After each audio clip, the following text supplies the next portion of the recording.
Olá, eu sou a Aleca Rocha, atriz. Interpreto seu caso virtual de relacionamento bizarro aqui.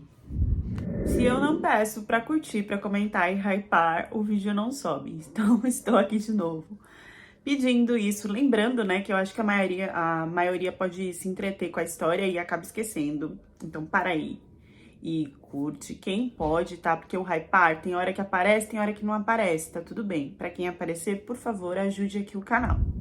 Chegou a hora dessa linda que até no Instagram ela veio me pedir para colocar o nome dela. Tilza, idade, 29 anos, nutricionista. Eu não me tornei muçulmana por causa dele, tá? Eu já tinha feito isso anos antes. Só eu na minha família, ninguém aqui no Brasil era. Eles não entendiam muito bem. A minha mãe tentava ficar mais próxima de mim, para entender, para ver que não era um bicho de sete cabeças e nem nada tão cruel como todo mundo fala. E eu não tinha nenhum problema com isso aqui no Brasil. Até que eu resolvi entrar em um grupo no Facebook, onde era como se fosse um grupo de irmandade entre os muçulmanos. E um dia, uma das irmãs, porque a gente se chamava de irmão e irmã, colocou lá nesse grupo para um outro grupo que era tipo como se fosse uma sala de bate-papo, onde teriam irmãos de outros países para quem quisesse conversar, praticar outras línguas. E foi assim que eu conheci o Mahmoud. Mahmoud, idade, 26 anos, aspirante a diplomata. Nem foto no meu perfil eu tinha, só para vocês entenderem que ele não teria por que ter interesse nenhum por mim, sendo que ele nem sabia que rosto que eu tinha. E a maioria dos rostos e a maioria das fotos que eu colocava era sempre de um jeito que não dava para ver o meu rosto, e sim só o meu lenço. O Mahmoud entrou em contato comigo falando que ele estava estudando para ser diplomata e ele queria então aprender vários tipos de língua. Inglês ele já falava muito bem e estava marcando para vir ao Brasil porque ele queria praticar o português dele. E queria antes, né, ficar mais firme então com esse português online, conversando com pessoas que quisessem. Ele sempre me chamava de irmã. Ele nunca demonstrou nenhum interesse mais forte por mim. E as conversas eram sempre educativas e quase que uma aula, né? Eu aprendia muito inglês com ele e ele aprendia muito português comigo. Eu percebia que ele era um rapaz mais aberto, que não ficava só no Egito, já tinha viajado para outros lugares, o sotaque dele do inglês não era uma coisa de nativo, e ele estava se organizando para vir ao Brasil até o fim do ano. Nisso, nós fomos conversando sempre sobre a religião ou pautas muito sérias, até para ele entender termos e palavras mais formais do Brasil, que era o objetivo dele. E foi passando o tempo e eu não fui vendo que esse voo para o Brasil, que talvez, quando ele falou na minha cabeça, eu pensei que no máximo seria até o meio do ano, não acontecia. Quando eu vi, a gente já estava mais ou menos há um ano conversando desse jeito e ele me explicando que na verdade ele estava juntando dinheiro para vir. Coincidentemente ou não, a minha mãe, ela tinha uma paixão muito grande pelo Egito. Ela sempre quis viajar para lá e ela fez uma surpresa para mim de comprar as nossas passagens e falar que a gente iria no meio do outro ano então conhecer o Egito. Eu fiquei muito feliz porque seria um jeito então que ali que eu tinha de conhecer o Mahmoud. E quando eu contei pra ele, assim, os olhos dele se arregalaram e ele ficou muito surpreso. E aí parecia que já foram criando coisas assim que ele não me contou naquele momento, mas que ele ia fazer de surpresa pra mim. A partir daí começou um questionamento sem fim, sobre os meus gostos, gostos de cores, de alimentação, que ele ia me apresentar para a família, o que eu queria visitar ou não no Egito. E no meio dessa conversa começaram perguntas sobre relacionamento, sobre se eu era casada, se eu sonhava em casar, se eu sonhava em ter filhos, se eu já tinha me revertido totalmente, como se a minha família era também muçulmana ou não. E aí ele quis até ter um contato com a minha mãe. E aí eu apresentei, lógico, pelo vídeo para minha mãe, porque eu sabia que lá a gente ia se encontrar, que ele quer ajudar com tudo. Quando eu vi, ele estava comprando coisas e me mostrando se eu gostava ou não de presente pra casa, mas assim, eu entendi que ele tava comprando isso pra minha casa do Brasil. As roupas também que ele me mostrava, eu assimilava que seria pra eu usar aqui no Brasil, lenços. E aí até começou a mostrar anéis, joias. Ele parecia que queria fazer da minha viagem a viagem mais mágica e mais maravilhosa possível, sem nunca ter me conhecido, só porque eu ajudava ele com o português. No vídeo eu já tinha visto que ele era alto, ele tinha uma pele assim dourada, assim, morena dourada, uma coisa meio areia do deserto. Sempre ele conversava comigo com muita tranquilidade, então os olhos dele me passavam paz e eram aqueles olhos bem grandões, assim, amendoados, que penetrava dentro. Ele tinha uma postura de líder, que ele falava assim com tanta propriedade que a gente já concordava, mesmo se aquilo não fosse verdade ou se fosse. Falava, tinha uma oratória muito boa para falar sobre as comunicações entre os países, sobre as questões de conflito, sobre o que ele pensava e o que ele estudava fora daquilo que a notícia trazia pra gente. Antes de eu ir, ele me mandou um vídeo que praticamente se tinha um quarto com várias coisas pra mim, assim, uma em cima da outra. Era tanto lençóis como roupas, como tapetes, como coisas pra casa. E eu fiquei olhando aquilo e eu não assimilei muito bem, porque não teria como eu levar tudo aquilo dentro de um avião. E aí eu não entendi se era só a parte da roupa, então, que era minha, ou se aquele resto, tudo que tava no quarto, era pra mim.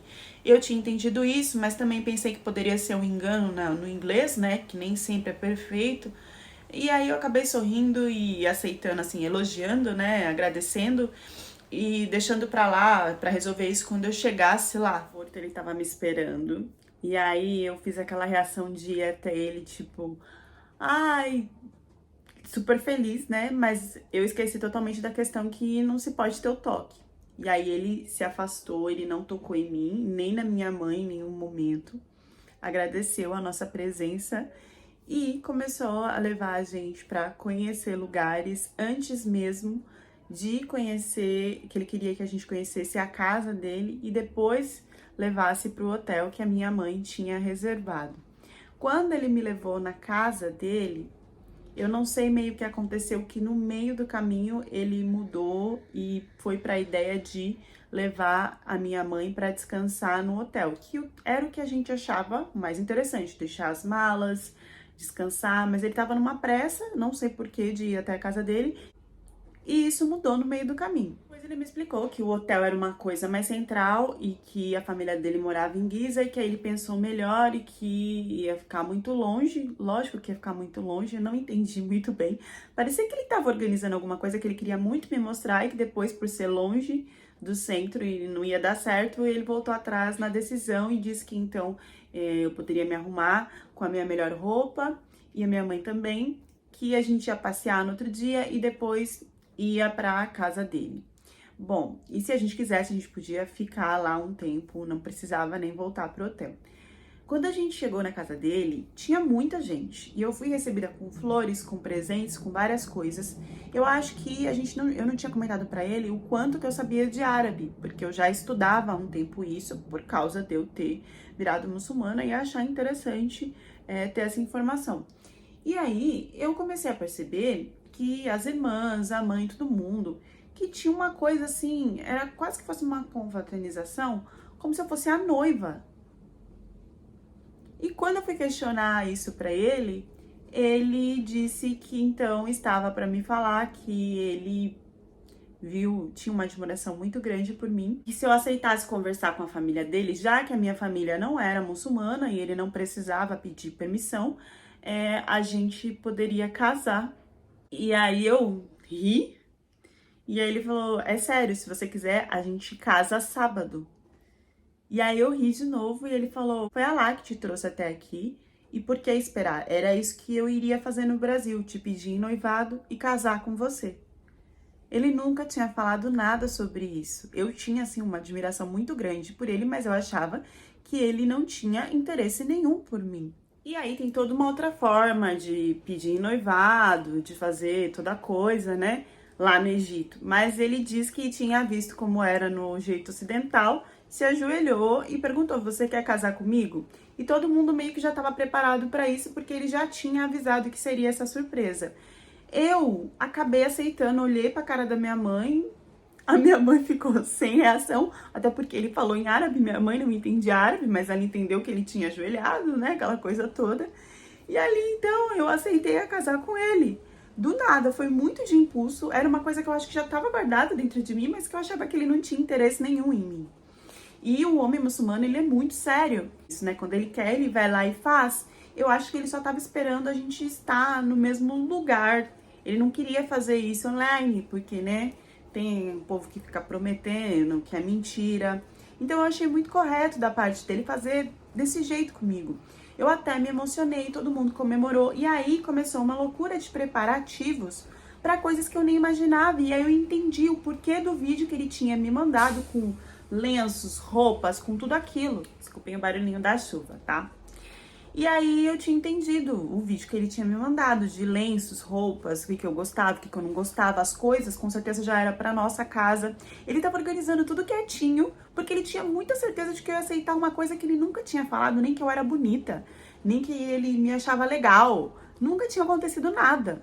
E aí, gente, começou uma coisa de enfiar a roupa por cima da minha roupa pra vestir como que era, porque aí ia fazer o noivado, e aí no outro dia já via se o vestido de noivo cabia ou não, porque também já estava praticamente pronto, e aí era só jogar em cima de mim, e aí ia ser separado, né?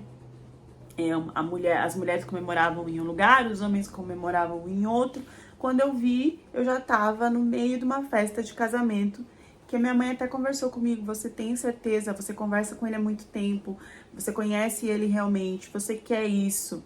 Porque assim, a minha mãe tinha ido pra viajar, não pra ver a filha casada ou nada. Ela também ficou assustada, aliás, ficou muito assustada, mas eu acalmei ela e ela disse que se eu estava feliz, e ela tava ali, né, vendo tudo, já sabia onde ele morava, qualquer coisa também. E aí acabou que a viagem dela virou ver o meu casamento e me ajudar a organizar as coisas. Tinha assim preparado tudo, era salão, tinha comida, muita gente sabendo, eu era a única que não estava sabendo. Eu fiquei pensando, nossa, se eu negasse, como que ele iria reagir, né? Porque ele não tinha certeza de nada. Eles me deram o nome de Leila, que era um nome mais fácil de pronunciar. Gente, o vestido era uma coisa assim pesada, com muito brilho, e elas me colocando pulseira e ouro, um monte de coisa assim. Eu me achei uma árvore de Natal, não tive tempo de falar se era o que eu queria, o que eu não queria, porque era assim, se empurra porque agora vem pra cá porque você vai noivar, agora vem pra cá que você vai fazer foto, agora vem pra cá que você vai casar. E eu só fui seguindo o fluxo. E a minha mãe fotografando tudo comigo. Até no meu tornozelo tinha joia, tinha coisa, gente. E aí, ele foi me apresentando pra família, pra todo mundo. E todo mundo já me conhecia, só eu que não conhecia eles. Ele já tinha me mostrado vídeo meu, foto, print. Tava todo mundo me esperando. O casamento, eu vou ser bem sincera, foi um negócio muito cansativo. Quando eu acabei assim, eu tava exausta, queria descansar. E assim, ia acontecer a lua de mel, né? Eu tinha me preparado, e aí tô falando, né, de ficar sem pelo nenhum, tudo, não porque eu ia encontrar alguém, mas como ia viajar e podia ser que a gente conhecesse a parte da praia, ia usar maiô, biquíni, eu me preparei pra isso. Então eu tava totalmente lisa em tudo. E pensei, né, bom, na lua de mel ele vai adorar isso, porque isso é uma parte da limpeza, né, na religião que tem que fazer. E lá no Egito também é famoso de que as mulheres gostam de fazer essa parte. E aí, gente, na lua de mel, ele me beijou. Eu parecia que eu tava assim, eu falei, gente, tá dando tudo muito certo, né? Porque o beijo bateu, a gente não tinha estocado, não tinha experimentado nada antes. E aí, tava tudo assim muito quente, muito envolvido. Quando ele olhou pra passarinha, que ele viu que a passarinha não tinha uma pena,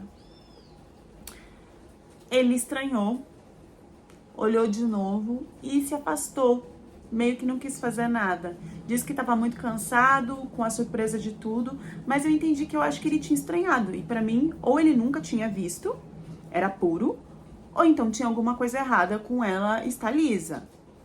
Como a minha mãe tava lá, então depois do casamento, ele se preocupou em que a minha mãe conhecesse tudo que ela quisesse do Egito, comprasse as coisas que ela queria levar, comesse as melhores comidas, fosse nos melhores lugares. A minha mãe ficou pouco tempo, foi coisa assim de no máximo 10, 15 dias. E ele tratou ela da melhor forma e a gente acabou então ficando no hotel. A gente não ficou aonde ele morava, que eu também não tinha entendido que era praticamente colado com a mãe dele. Eu nem sabia aonde que eu ia parar depois disso. Eu pensei que ele talvez morasse mais na região central, mas não. Ele morava na região mais afastada do lado da mãe. Então, os dias com a minha mãe foram tranquilos. Ele era como era na chamada de vídeo, não brigava com nada, não exigia, pelo contrário, silenciava, baixava a cabeça, escutava mais o que a minha mãe pedia. A minha mãe olhou pra mim e falou: "Nossa, filha, você tá feliz? Ele parece ser um rapaz calmo, que te escuta. Eu só vou ficar com saudade de vocês e eu quero, então, que vocês voltem logo pro Brasil", porque era esse o objetivo, tá? O objetivo não era eu ficar casada lá no Egito, não. Até porque ele só tinha que acabar de estudar umas coisas para ele começar a trabalhar nessa área de diplomata, que ele também iria buscar trabalho no Brasil ou em outro país.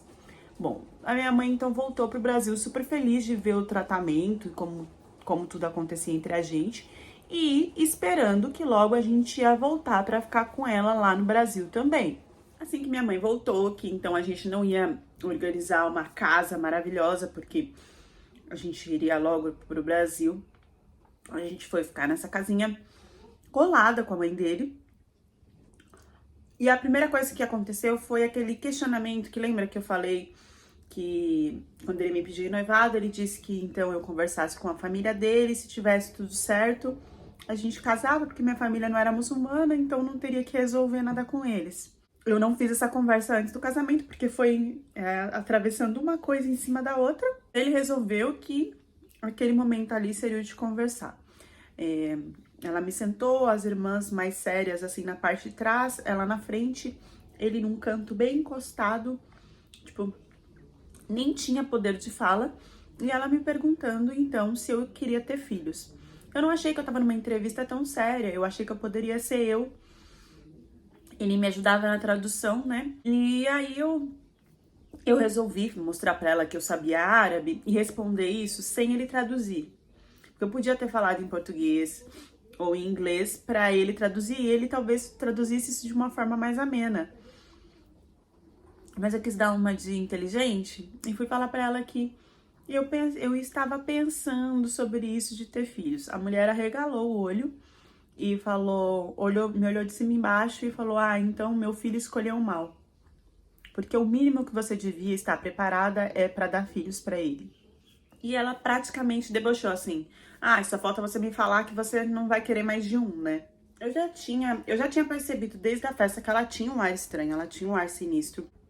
As roupas dela sempre tinha a mesma cor, era um manto marrom mais claro, mais escuro, e ela passava um cajal que não tinha consistência nenhuma, então ele derretia nos olhos, juntava com a olheira, ficava aquela coisa bem fúnebre, e ela tinha uma boca bem enrijecida, dura mesmo. Ela não me perguntou se eu tava bem, como é que tinha sido a lua de mel, como é que tinha sido a viagem com a minha mãe, ela não fez nada. Ela já chegou questionando. E ele abaixava a cabeça para tudo que ela falava. Eu fiquei ali, foi o meu primeiro choque. Depois ele veio conversar comigo que seria só o tempo que a gente estivesse lá, depois a gente ia pro Brasil mesmo, então não ia ter problema nenhum. Bom, no outro dia, quando eu fui no banheiro, tomei banho, né, fiz toda a parte de higiene, ela bateu na porta do banheiro. E eu falei que tinha gente, e ela disse que não tinha problema, ela queria entrar. E eu disse que ela esperasse um pouco, então eu fiquei assustada, porque pelo menos passar a toalha pra ela entrar. E aí ela pediu pra ficar tranquila, que não tinha nenhum homem ali, e começou a observar o banheiro. E aí ela falou assim: "Você raspou alguma coisa?" Eu não sabia o que responder pra mulher. E aí ela falou: "É porque o chão tá limpo, então você limpou, né? Não tem pelo em lugar nenhum aqui. Você tá tirando, né?" E eu não sabia o que responder, eu ficava... E aí ela falou: "Bom, então você se veste e vem até o quarto que a gente tem que conversar." E aí ela já me colocou mais num clima de como se estivesse conversando com uma filha. falando que, por experiência dela, por vivência dela, ela não fazia esse tipo de coisa, de tirar todos os pelos, e mesmo a higiene, ela só fazia na parte que ela via. As partes que a gente não consegue ver, é tudo de Alá, e o único toque necessário é o do marido. Eu fui contestar ela que na religião que eu aprendi, que é a mesma da dela, né? Não é assim. É necessário que se tire os pelos e tudo. Isso é colocado, tá? Por todos. Então, assim, isso não tem nada a ver. Os muçulmanos fazem esse tipo de higiene. E ela contestando que não, que isso então era uma versão moderna, ocidentalizada, que a raiz não era desse jeito e que na casa dela, ela que cuidava, ela que cuidaria de tudo em mim para que eu me relacionasse com o filho dela, até na parte corporal. Então, que é assim, quando se abre uma exceção para a mulher fazer depilação, é feita em casa pela mãe do filho. E quando a mãe não aprova, porque a mãe conviveu sem fazer, a nora tem que seguir aquilo que a mãe tá falando. Eu estou repetindo aqui, isso não é cultural, isso não é do Islã, tá bom? Isso é uma distorção que essa mulher resolveu fazer. Talvez por ser mais arcaica. Nesse dia eu não consegui falar com o Mahmoud, eu fiquei muito sem graça, eu só deitei, virei pro outro lado, nem olhei pra cara dele direito, ele também não olhou pra minha cara, por quê? Ele que tinha falado pra ela, ele tinha visto na lua de mel e tinha pedido pra ela comentar comigo, com certeza. No outro dia, minha gilete, pinça, tudo, tava tudo jogado no lixo do banheiro. Ela disse que aquilo não era coisa de mulher sincera, de mulher fiel, que aquilo era coisa de mulher de rua. Que mulher de rua fazia aquilo. Quando veio as minhas regras, ela não deixou eu ir na farmácia pra comprar absorvente nada, tá? Ela queria que eu usasse paninhos. Por quê? Eu ia precisar do paninho, ela ia saber que veio as minhas regras, e aí nesses dias ela queria dormir no meio da gente. Porque não podia se fazer nada nesses dias. E ela dormia virada pro filho dela, e ela queria que eu dormisse virada pro outro lado, e ela colocava o pé na minha cara. Eu tinha que conviver, escutar e fazer tudo que essa mulher pedia, porque o Mahmoud, ele ia estudar, ficava na biblioteca, ficava horas fora estudando, e só voltava, falava oi, meu amor, e ali tinha coisa da noite, de fazer a noite, e era isso. E eu questionando ele quando a gente ia embora, que eu já tava com medo de toda a situação, abria algumas coisas pra ele, ele falava pra eu ter paciência e dizia que logo a gente iria embora, mas não falava a data. Conforme os pelos foram crescendo, aquilo foi me dando uma coceira, e eu sabia que devia ser a alergia da Gillette. Eu queria uma pinça, alguma coisa pra arrancar, porque eu não tava aguentando. Eu achei uma que tinha na minha mala, e quando ela percebeu que eu ainda tava usando alguma coisa, ela veio pra cima de mim. E aí voou tapa pra tudo quanto era lado, falando que eu tinha, falando coisas horríveis sobre mim, que eu tava desobedecendo ela.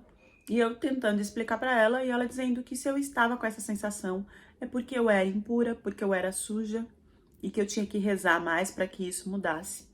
Chegou a um ponto que eu queria ir no médico, porque não sei se tinha alguma coisa errada, mas estava muito forte, e conforme os pelos cresciam, ficava pior. E ela falando que não, que isso não era coisa do médico, que isso era coisa de oração, e que ninguém ia mudar essa ideia. Eu pedi, por favor, pro Mahmoud, para que ele me ajudasse com isso. E ele disse que, infelizmente, ali a gente teria que seguir o que a mãe dele falasse. Ela falava que isso era vaidade, que ia ficar parecido com criança, que não era de Deus. E eu falando que era recomendado no islamismo por uma questão de higiene. E ela falando que lá no Egito não era assim. Depois disso, ela foi querer me observar quando eu ficasse no banho. Quando eu ia tomar banho. Então ela ficava primeiro na porta, depois ela começou a entrar na porta, trancar e ficar dentro comigo do banheiro, porque ela não queria que eu fizesse nada diferente do que ela exigisse. Depois disso, ela fez questão de pegar tudo que tinha na minha mala e jogar fora, sem me perguntar o que eu queria ou não. Nesse dia eu tive uma crise de choro e o Mahmoud simplesmente deitou e dormiu e não fez nada. A partir daí, ele começou a ficar algumas noites fora e ele falava que estava estudando, mas não tinha sentido estudar de madrugada. E a mãe dele dizia que não era para atrapalhar, porque o futuro dele, o futuro da família, estava na mão dele e que eu não tinha o direito de atrapalhar isso questionando nada. No calor que estava fazendo, aquela mulher queria que eu fosse dormir toda tampada. Ela me deu um tipo de pijama onde não aparecia nada. Ela queria que eu dormisse com aquilo naquele calor e eu falando pra ele que eu não ia conseguir, ele falando que eu tinha que conseguir, porque ele também não se sentia bem se eu tivesse mais aberta na cama, sendo que ele às vezes não dormia nem com a roupa íntima. Todo dia que eu ia tomar banho, eu até parei de tomar banho porque ela ficava do lado de fora e falava: "Não se toca, não toca aí. Você tá tirando algum pelo?" E olhava e dependendo de onde eu colocava minha mão, ela: "Não se toca. Não toca aí. Ah, não vai tomar banho hoje. Não tenho tempo para te observar hoje, então você não vai." A coceira foi aumentando para outros lugares. Eu tava com coceira debaixo das axilas. Aquelas, elas pareciam que estavam virando algumas feridinhas e às vezes eu sentia que saía um cheiro azedo e que tava como se estivesse úmida. Era horrível. Eu tava sentindo coisas ali que eu precisava ir no médico. E ele dizia: "Só aguenta mais um pouco que a gente vai sair daqui e eu te levo, porque agora eu não tenho condições financeiras de te levar e o médico público daqui, você vai acabar pegando uma infecção pior lá, porque é tudo muito precário." Nisso ele se ajoelhou, pediu desculpa, disse algumas palavras do nosso livro e falou que então eu tinha que ter paciência, que tava tudo bem, que não tava acontecendo nada de errado, que só devia ser uma alergia, que ia ficar tudo bem. Só que nesse mesmo momento que começou a acontecer isso comigo, ele também parou de se relacionar comigo. E ele saía de dia, de tarde, de noite, e com certeza se ele tivesse pegado alguma coisa ali, porque eu comecei a desconfiar do que poderia ser isso, ele iria no médico tratar e eu não iria saber. Eu comecei a chorar e reclamar mais, e essa mulher disse então que essa impureza, essa sujeira toda, eu tinha trazido do Brasil, que ela também estava envergonhada do filho dela ter escolhido esse tipo de mulher, que nem oração curava. A coisa ia aumentando, eu sentia picadas, como se fossem agulhinhas finas, bolinhas, umas bolas vermelhas, a coisa foi aumentando. E aí ela pediu então que eu ficasse longe do filho dela, separou o Mahmoud de mim. E ele só me respondia com os olhos. E quando eu estourei, que eu falei: "Não, eu não vou ficar longe dele, eu não tô aguentando mais toda essa situação, então eu quero ir embora." Ele disse, aí sim, foi o primeiro momento que ele elevou a voz e falou que não, que eu era a mulher dele e que eu tinha que aguentar essa situação porque a mãe dele sabia o que estava acontecendo. Se tivesse algum outro problema pior, ela mesma ia cuidar de mim, porque nenhum homem iria me tocar. Nenhuma pessoa estranha iria me tocar. Ele não permitiria isso. Que a única que podia avaliar, examinar e falar o que devia ser feito comigo era a mãe dele. A partir daí, gente, ele ficou do lado dela e não tinha mais o que fazer. Eu comecei a ficar desesperada porque eu me humilhava para que eles deixassem eu ir no médico. Ele já não queria mais nada comigo e mesmo assim ele não permitia. A coisa piorou quando eu comecei a perceber que no meio dos meus pelos tinha como se fosse lêndias. E eu não imaginava que isso poderia pegar piolho, nem ali, nem nas axilas, e que isso poderia passar para as outras partes, tipo sobrancelha, tipo todos os lugares que tivesse pelo no corpo. Eu tava desesperada e dessa vez eu fui chorando, ajoelhando, falando para ele o que tinha acontecido. E a mãe dele brigando, falando que isso tinha vindo do Brasil, que isso tinha vindo por eu desobedecer dela, por eu me tocar, pelo meu contato aonde não poderia ter contato, colocando toda a culpa em mim. E que eles iriam me isolar e pensar no que ia fazer, mas que o médico ainda não era a melhor saída. Eu não tinha só isso, na minha cabeça eu tinha alguma coisa transmissível, porque o Mahmoud era o único que tinha me tocado. Como que eu ia pegar isso antes, se eu não sentia nada? Foi só depois de ter relações com ele por meses. Sentia que era muito além, que era muito grave e que ele devia ter pego nessas saídas dele que ele fazia à noite, que com certeza tinha outras mulheres. Eu via que ela tratava ele com remédio, com alimentação diferente, que ele ia até o médico, que ele fazia consultas e que eu não podia fazer isso e que ele não estava se aproximando de mim, então, para tratar e não pegar de novo o que ele já sabia que tinha passado para mim, com certeza. Eu sofri muito quando eu escutei eles pelo telefone falando pra alguém que eu não era mais a mesma, que eu fedia, que o que se poderia ser feito porque ele queria voltar, porque ele tinha que voltar pro Brasil, mas que comigo não daria mais, se dava pra ver essa documentação de uma outra forma, pra ele voltar sozinho, já que ele já tinha o papel de estar casado. Eu não sei se eu tive delírio ou se eu vi algum piolho andando no meu umbigo. Eu tava desesperada e aí eu lembrei que eu podia pedir ajuda pra minha mãe pelo celular, mas até minha mãe comprar passagem, ela não ia conseguir comprar passagem no outro dia, e sei lá quantos dias mais eu ia conseguir esperar, porque eu já tava tendo febre. Eu via que eu tava perdendo o cabelo, e ela dizia que era melhor, porque aí eu teria uma vaidade menor e eu iria usar lenço de qualquer forma. Tudo eles davam um jeito de que eu não precisava sair. A minha mãe disse então que iria chamar a polícia se eles não fizessem nada, porque ela não ia conseguir chegar a tempo, mas que ela também estava indo para me ajudar, mas que ela já estava acionando todos os órgãos possíveis para que resolvesse essa situação. Minha mãe fez questão de pedir para eu colocar o celular no Viva Voz, para que eles escutassem isso. E minha mãe falava inglês, então o Mahmoud entendeu e traduziu para a mãe dele. E aí eles começaram a sussurrar, e eu só lembro de ter perdido a consciência, ter desmaiado e ter acordado no hospital. Só no hospital eu fui informada de que eles me largaram lá. Disse que a família tinha muito medo de que a polícia fizesse alguma coisa e que então eles me deixaram lá meio que abandonada. E foi lá que eu comecei a descobrir o que eu tinha, tá? Eu tinha pegado SIF e esses piolhos que eles podem dar em qualquer região que se tenha pelo do corpo. E elas ainda comentaram que ele se aproximava muito de crianças, que ele já era conhecido lá na região, que mulheres já tinham reclamado de que ele se aproximava, de que acabavam pegando esse piolho também, e que por isso ele já tinha sido expulsado de algumas vilas, mas que ninguém conseguia prender ele, porque ele sempre sumia. Que como eu não sabia do histórico dele, como que eu cheguei casando sem pesquisar antes na região quem era esse cara? Pra quem não sabe, muitas crianças, o sinal de que elas estão sendo usadas por homens é esse piolho na região. Então, eu fiquei assim desnorteada, porque ele não estava só me traindo com mulheres, ele já tinha tido contato de outra forma, com pequenos. Eu fiquei tão desnorteada com todas as informações que vinham pra mim, que a única coisa que eu pude fazer foi esperar minha mãe para que eu concluísse uma parte do tratamento lá e depois outra parte do tratamento no Brasil.